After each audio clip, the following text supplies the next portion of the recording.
Et nous sommes de retour au plateau pour la dernière partie de cette émission. Nous parlons à présent du Togo. CNDH, l'Assemblée nationale a élu les nouveaux membres. L'Assemblée nationale a élu ce 15 mars les nouveaux membres de la Commission nationale des droits de l'homme, CNDH.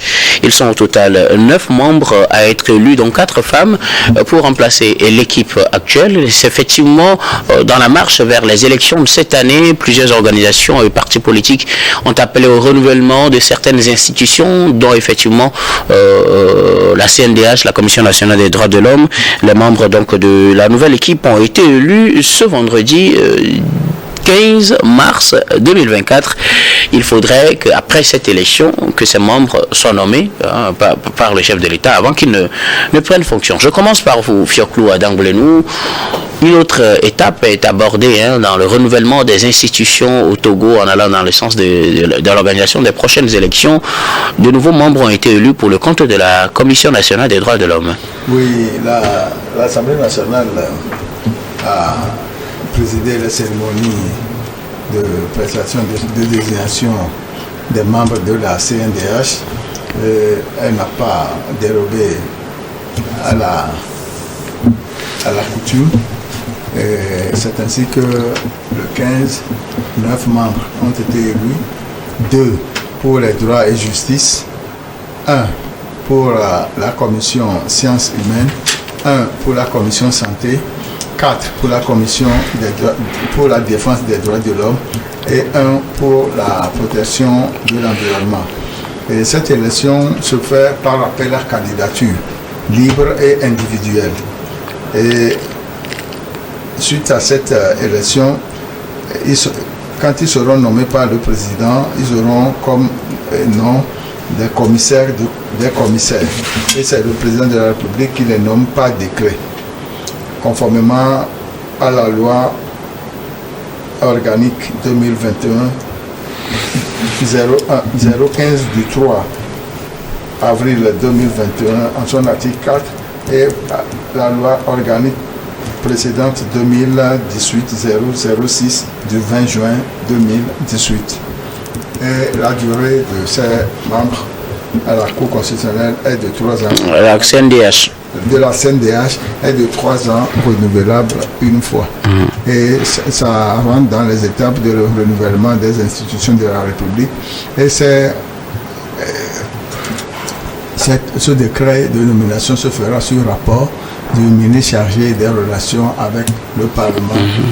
Avec les institutions. Avec les institutions de la République. Et nous pourrons noter aussi que, à part la CNDH, nous aurons les élections au niveau de la Cour constitutionnelle pour parachever le processus effectivement des institutions de la République pour les élections législatives et régionales. À l'instant, au cours de ces dernières semaines, la CNDH a entamé la sensibilisation pour l'exercice des libertés publiques en cette période électorale et la campagne qui doit démarrer du 4 au 18 avril 2024. Ok. Alors, Adam Adronou, les députés ont élu ce 15 mars les nouveaux membres de la CNDH, la Commission nationale des droits de l'homme. Ils sont 9, dont 4 femmes. Oui, naturellement. Vous savez, vous l'avez dit au préambule qu'en réalité, qu'il y avait l'opinion qui demandait, surtout politique, qui demandait le renouvellement de certains membres des institutions qui étaient arrivés pratiquement à échéance, et naturellement la CNDA fait partie de cette cohorte-là.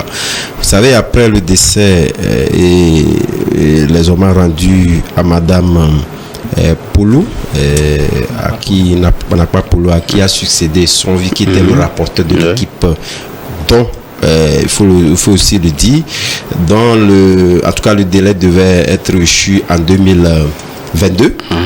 Vous constaterez qu'après ce délai, il y a eu pratiquement un mandat de plus supplémentaire, parce qu'on n'a pas eu à renouveler les membres de la CNDH, ce qui est fait en 2024. Et ça également, la plupart du temps, l'opinion essaie de dire véritablement à partir du moment où on est arrivé à terme Ces institutions-là sont en tout cas des postes que, lorsque vous voyez un peu le profil qu'on demande, il y en a qui attendent. C'est pas qu'est-ce qui motive en réalité le fait qu'on n'arrive pas à renouveler la même chose est constatée au niveau de la RAC. Certains membres ont été élus, mais la prolongation continue. Puisque ceux élus, mais on attend les autres membres du président. Que l'équipe soit au complet. Voilà, donc ça continue. Et il y en a également ailleurs. Et je pense que l'élection de ces membres-là, il faut le dire, depuis l'instauration de la CNDH en 1987, nous avons connu réellement que l'institution a joué un rôle primordial. Et lorsque vous prenez surtout l'équipe de Sonville, elle est l'une des équipes qui a joué un rôle primordial en toute impartialité en ce qui concerne donc les droits de l'homme. Et donc, partant de là, je pense qu'il faudrait quand même que, lorsque vous voyez ces profils également, parce qu'on nous a dit qu'il faudrait en tout cas un quorum d'équité entre hommes et femmes sur des profils sur un certain nombre de filières données, notamment les droits de l'homme, l'environnement, en tout cas les sciences humaines, etc. Et lorsque vous voyez ces profils-là, ce sont des gens qui ont été véritablement, qu'on a choisi ou qu'on a élu sur leurs compétences avérées dans ces domaines-là. Donc c'est justement pour faire en sorte que les droits de l'homme puissent être triomphés. Parce que lorsque la justice vient à des choix ou pratiquement ne fait pas l'unanimité, c'est au niveau des droits de l'homme de restaurer en tout cas ces droits humains-là, et nous l'avons constaté, l'efficacité que ces institutions-là ou les membres de ces institutions-là ont eu à pouvoir expérimenter sur des dossiers les concernant. Donc je pense que après ces élections que nous avons constatées, même si cela est arrivé tardivement, c'est pour faire en sorte que, parce que les droits humains, lorsque nous parlons d'élections apaisées dans notre pays, justement les droits humains également pour la plupart du temps sont menacés.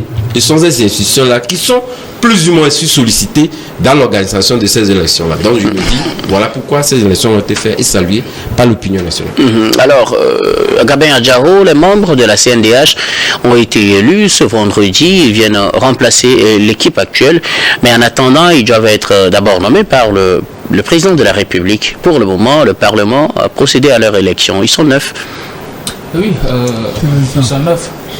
Je ne veux pas dire que c'est quelque chose d'exceptionnel, puisque ça aurait pu être fait depuis fort longtemps. Il ne manque pas de personnes, d'intellectuels pour prendre cette CNDH-là. C'est une institution, la première d'ailleurs, si je ne me trompe pas, en Afrique de l'Ouest, qui parle des affaires de droits de l'homme, suivi par le feu Maître Yobi Agouibo. Aujourd'hui, cette institution-là, est quand même dans les méandres de la nomination et autres. Moi, ça me fait ni chaud ni froid, vous savez, parce que il ne faudrait pas qu'on ait cette culture-là. Le Togo n'est pas en crise. On ne doit pas attendre à chaque moment que les gens crient à tue-tête pour faire des nominations. Or, il y a des gens, des Togolais avec les têtes bien faites, qui sont là, qui veulent travailler pour la nation. Mais on prend plaisir à laisser échoir le délai, et puis les gens sont en place 1 an, 2 ans, avant de dire, bon, maintenant on va à une nomination. Ce n'est pas du tout normal. Nous sommes dans une république et il faudrait que nous faisions les choses qui respectent cette république-là. On a des lois qu'il faut respecter aussi. Quand le délai de cette CNDH-là est passé depuis fort longtemps, mais qu'on ne communique même pas autour pour dire que, bon, voilà, il y a tel problème, raison pour laquelle on n'a pas encore procédé aux nominations. Mais on a attendu. Et puis bon, c'est une assemblée qui est déjà en partance, qui vient faire ce travail-là.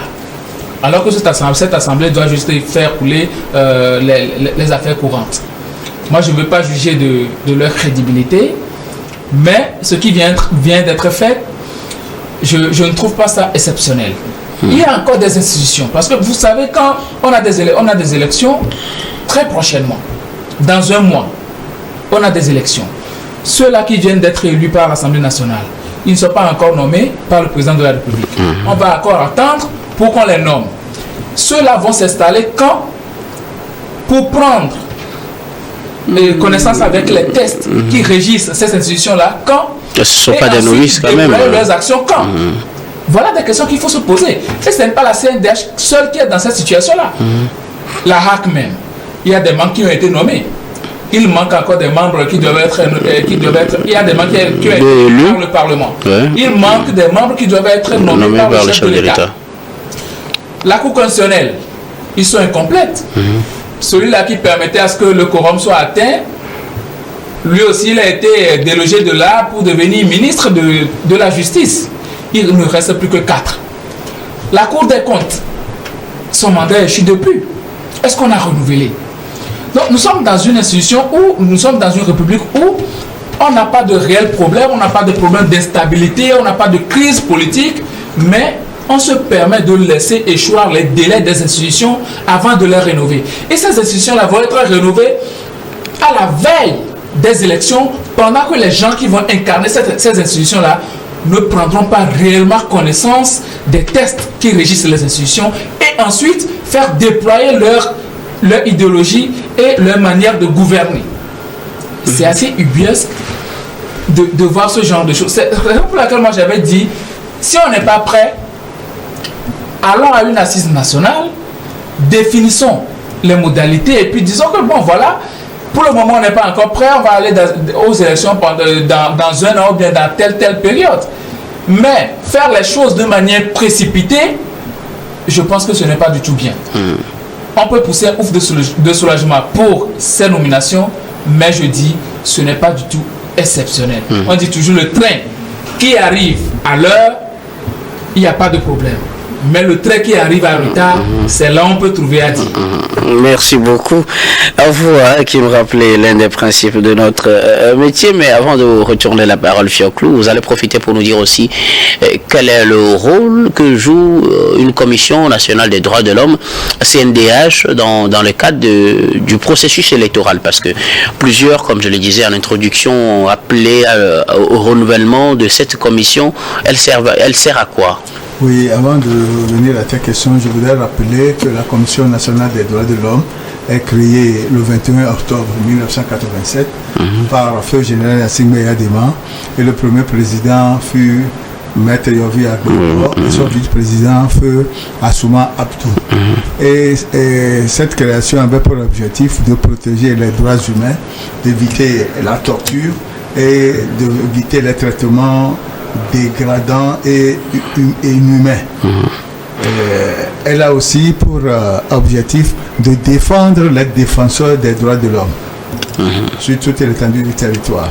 Mais depuis 2007, la Commission nationale des droits de l'homme s'est ingérée dans le problème du processus électoral où elle prône toujours la liberté d'expression, la liberté de campagne en définissant le processus électoral à partir du code électoral qui régit les élections au Togo. Surtout la sensibilisation, la non-violence, l'heure des meetings, par exemple au niveau de la campagne électorale. La campagne électorale commence de 6h à 22h, contrairement aux autres manifestations publiques qui passent de 8h à 16h ou bien à 17h ou bien à 18h. Pour le vote, Bon, aujourd'hui, et qui ne passent pas par les lieux publics, par les voies publiques. Il y a certains domaines où les manifestations publiques ne doivent pas passer au niveau des camps, etc. Mais au niveau de la campagne, il n'y a pas de restriction. Mais l'heure, c'est de 6h à 22h. Elle prône aussi la sensibilisation et le choix des lieux. Le choix des lieux, l'autorisation du préfet, l'autorisation du maire pour les manifestations, afin que cette campagne soit pacifique. Donc c'est pour ce devoir qu'elle est en train de faire la sensibilisation sur toute l'étendue du territoire. Aujourd'hui, par exemple, dans le Grand Lomé, nous avons la CNDH qui a fait une journée de sensibilisation à la préfecture d'Aguanivé. Demain, ça sera au niveau de la mairie de Legbasito, commune Aguanivé 2. Mercredi, pour Tonglekope et Adetikope à Fopades de Tonglekope. Donc demain, ce serait pour Aguanivé 2 et Aguanivé 5, c'est-à-dire Zangera et Legbasito. Donc le président Sombi, au cours de cette intervention, a dit ce matin qu'il y a d'autres équipes qui sont dans les 5 régions du pays. pour la même sensibilisation parce qu'elles ont des succursales dans ces milieux. L'essentiel pour lui, c'est que cette élection soit apaisée, éviter toutefois les violences parce que c'est au cours des périodes électorales qu'il y a des heures entre les partis politiques et surtout les forces de défense et les populations. Donc, cette sensibilisation permettra aux préfets, aux autorités locales, aux chefs communautés, aux leaders religieux, aux ONG, à la société civile, aux partis politiques de prendre leurs responsabilités pour pouvoir prôner le vivre ensemble, la paix et les campagnes électorales en toute quiétude. Merci beaucoup à vous, Fioclou d'Anglenou. Alors, c'est la même question, Adam. À quoi sert la CNDH en ces moments d'élection, durant le processus électoral? Quel rôle joue la CNDH? D'abord, vous savez, lorsqu'on parle d'élection, c'est en tout cas le paradigme des inconnus. Et chaque élection, il faut être, en tout cas, anticipé sur d'éventuels en tout cas manquements. Et lorsqu'on parle de ces manquements, comme on l'a dit dans le cadre de la CDA en matière de mission d'observation, c'est justement lié également à ces aspects-là.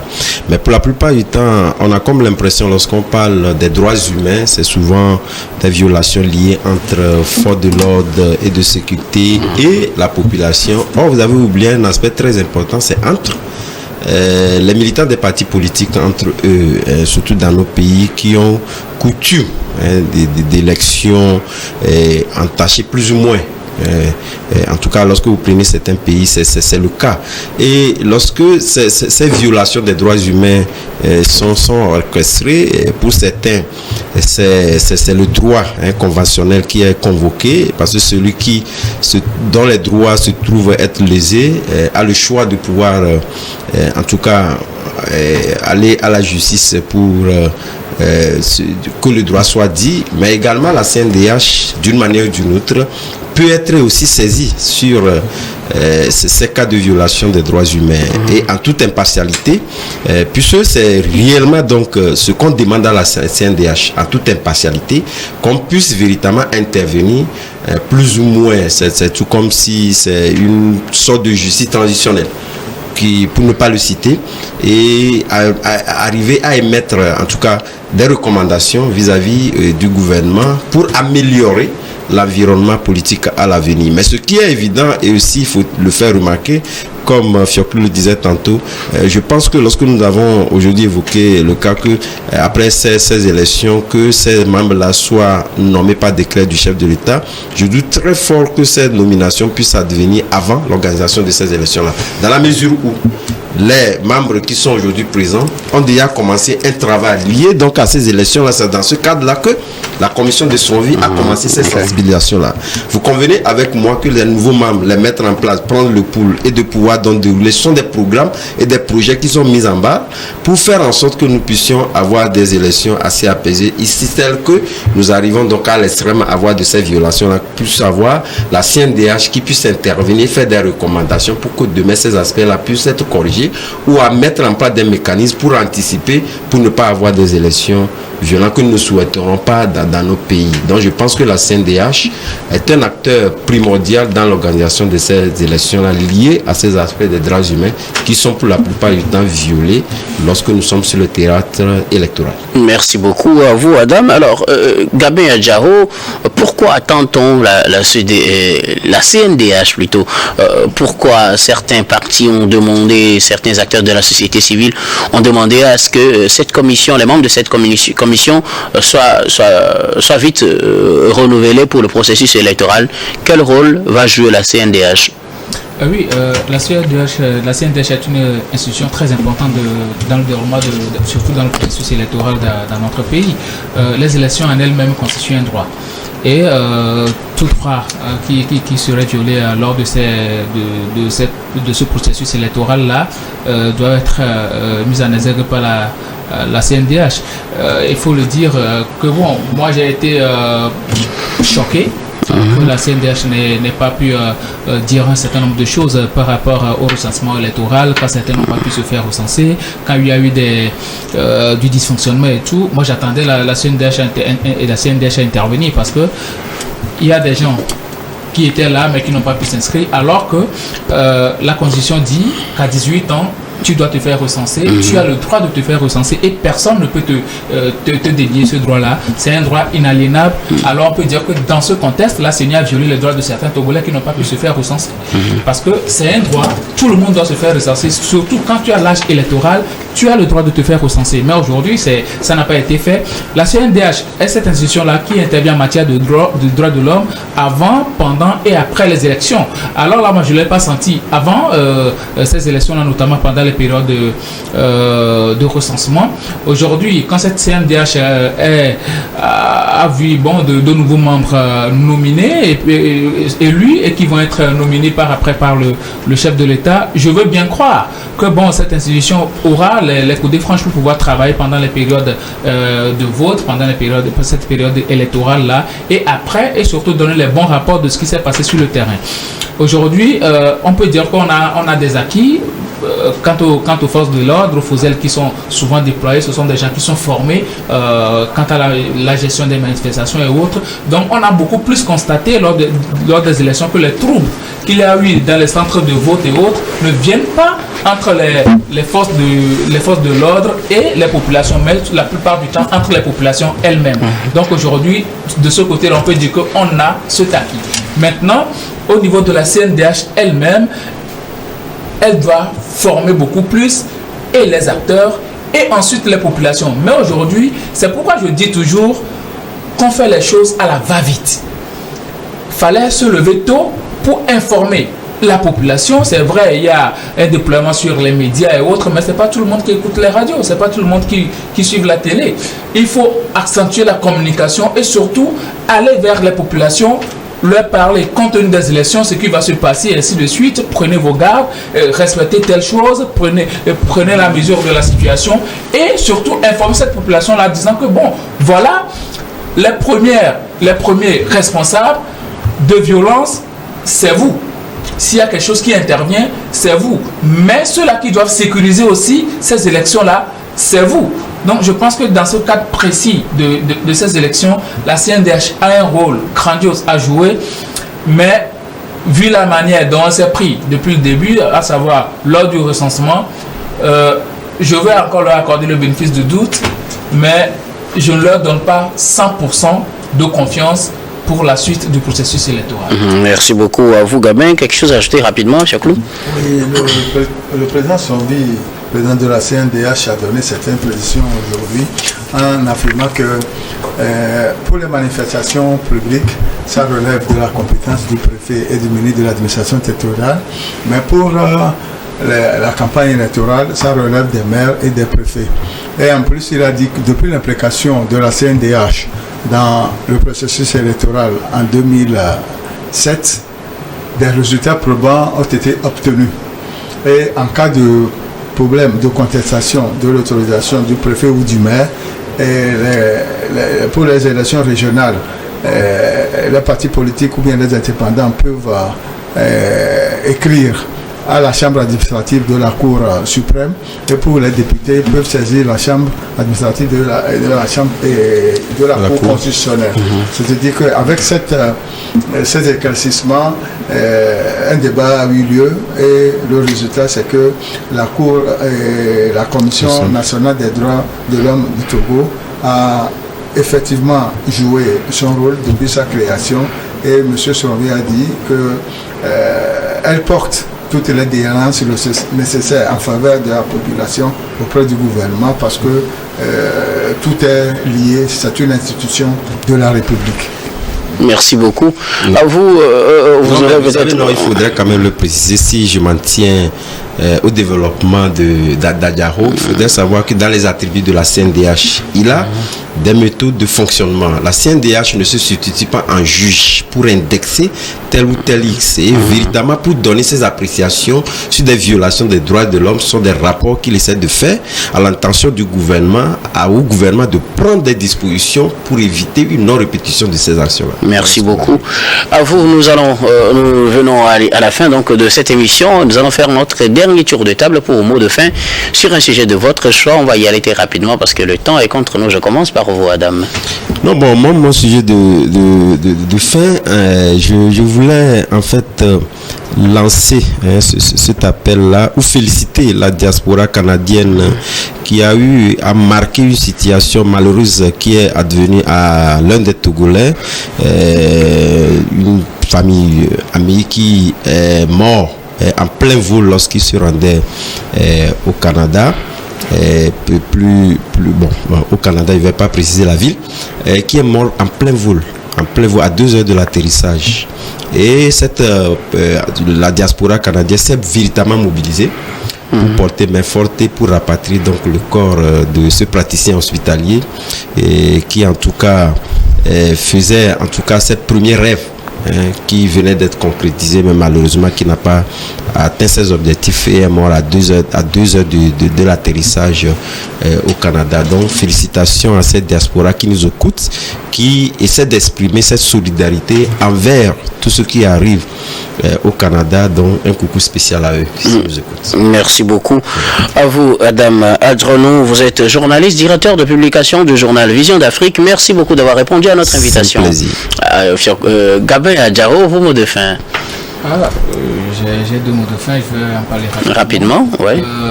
Pour les parents qui achètent les motos pour leurs enfants, essayez de leur parler, parce que ce que les enfants font sur la route, ce n'est pas du tout bien. Il y a les enfants qui vont jusqu'à transporter 3 personnes, derrière ils remorquent 3 personnes. C'est très dangereux dans la circulation et en plus ils ne portent pas leur casque. Ils préfèrent mettre leur casque devant la moto ou bien derrière la moto. Ils font de la java et même certains qui font de la concurrence, de la compétition, celui-là qui va rouler le plus vite possible. Et ils font des slaloms entre les véhicules. Il faut faire très très très attention. Les parents, si votre enfant est turbulent, retirez-lui la moto.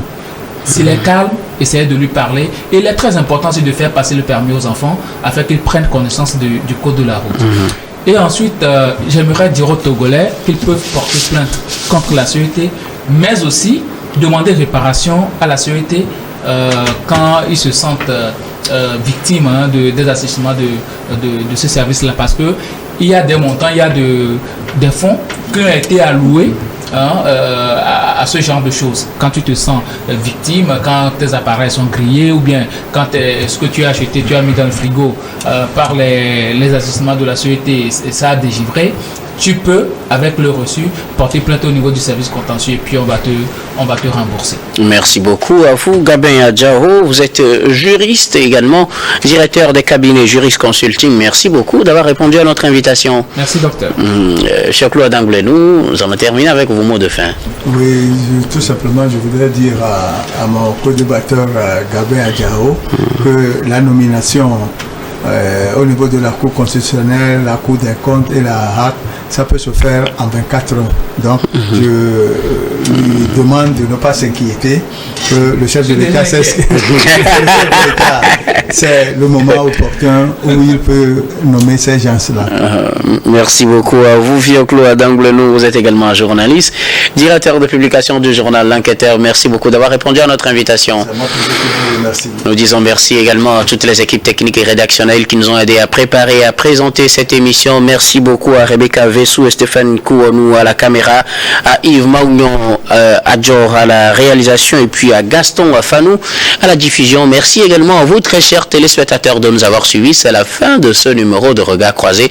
Je vous retrouve demain avec le même plaisir pour un autre numéro.